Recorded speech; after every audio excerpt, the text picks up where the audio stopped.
সমস্ত বাংলাদেশে খোঁজ নিয়ে দেখেন আওয়ামী লীগ যেখানে যেখানে আছে তাদের ছত্রছায়া জামাতের ছত্রছায়া আওয়ামী লীগ আছে। ওনারা কথা কথা ফ্যাসিস্টের সঙ্গে চলবেও বেশি, ফ্যাসিস্ট নিয়ে বাইরে কথাও বলবে বেশি। জামাতের সহকারী সেক্রেটারি জেনারেল হামিদুর রহমান আজাদ বলেছেন, যারা বলে সংবিধানে গণভোট নেই তারা মূলত ফ্যাসিবাদকে সমর্থন করে। এই ফ্যাসিবাদের প্রসঙ্গ গতকালকেও এসেছে, দেখেছিলাম জামাতের পক্ষ থেকে বলা হচ্ছে যে আসলে তারা যে আলোচনার জন্য আপনাদেরকে প্রস্তাব দিয়েছিল সেটা আপনারা প্রত্যাখ্যান করেছেন। আওয়ামী রেজিমের সময়ও আসলে এমনটা দেখা গেছে। আমি আজাদ ভাইকে চিনি, সাথে করবে না এই বিষয়টি। একজন আজাদ ভাই আমাদের সঙ্গে এমপি হিসেবে ছিল সংসদে।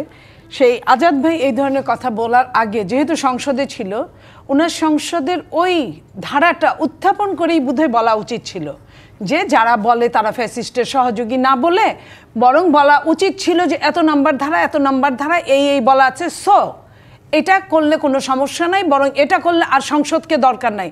যদি এটা করলে যদি ভবিষ্যতে সংসদকে দরকারই না থাকতো তাহলে এই সরকার প্রতারণামূলক আচরণ করার পরে এই কথাটা বলতেন না যে 270 দিনের পরে যদি 270 দিনের মধ্যে যদি সিগনেচার না করে বিভিন্ন দলরা তাহলে স্বয়ংক্রিয়ভাবে এটা পাস হয়ে যাবে। আবার গতকাল এই কথাটা পক্ষ থেকে বলা হচ্ছিল যে আপনারা যে আলোচনায় বসবেন না, এটা আসলে আওয়ামী ফ্যাসিস্টদের মানে সেই সময়কার এক ধরনের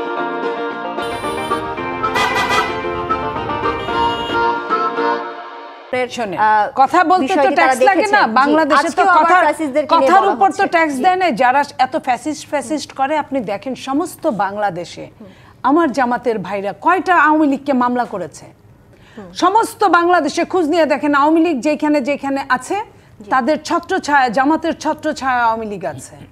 তো এই যে জামাতের ছত্রছায়া আওয়ামী লীগ আছে এবং আওয়ামী লীগের ভোটটা জামাত পাচ্ছে, এই ভোট নিয়েই তো এত কাহিনী, এবং এই জন্যই তো নির্বাহী আদেশে আওয়ামী লীগকে স্থগিত করা বা নিষিদ্ধ করা। এই গণভোট প্রসঙ্গ নিয়ে এই জন্য ওনারা কথা কথা ফ্যাসিস্টের সঙ্গে চলবেও বেশি, ফ্যাসিস্ট নিয়ে বাইরে কথাও বলবে বেশি।